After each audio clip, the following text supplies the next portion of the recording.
So, in other words, the Bible is fundamentally a story of friendship, of two poets who are alone in the world and who found friendship and comfort in the existence in each other.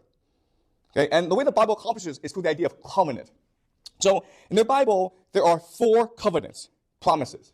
So, the first covenant is between Noah and Yahweh. It's what we call the Noahide covenant, the Noahide covenant.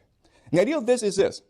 After Yahweh destroys the world, he feels tremendous remorse for what he's done. He promises Noah, as long as humans are not too evil, I will not destroy the world. Okay? If humans stay good, I will not destroy the world.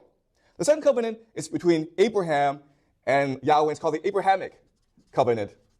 And in this covenant, Yahweh says to Abraham, if you and your descendants stay true to me, I will create a great nation out of you. Okay, I will give you the nation of Israel. And the third covenant is between Moses and Yahweh. It's called the Mosaic covenant.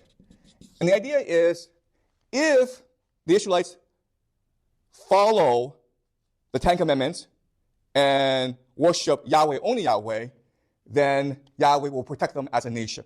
Yahweh will show them favor. Okay? So those are the 3 covenants. But when we get to David, called the Davidic covenant, something interesting happens. All 3 previously are what we call conditional covenants. If you do this, then I will do this. But when we get to David, it's unconditional. I, Yahweh, will promise that you, David, and your descendants will forever rule Israel.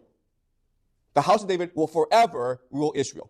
Okay? It's an unconditional covenant that shows his everlasting friendship with David. In other words, the Davidic covenant marks the end of biblical history.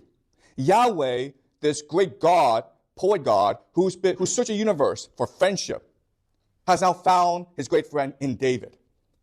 And so his search has ended, and biblical history has ended. Okay? So this is a radical new idea in human history, how a king and a God can be poets, and how the world, how reality can be constructed through words. Okay? And that's why in the Bible, there's a very famous phrase called, in the beginning, there was the Word. And that's why Jewish people are so literary, okay? Because that's part of the tradition.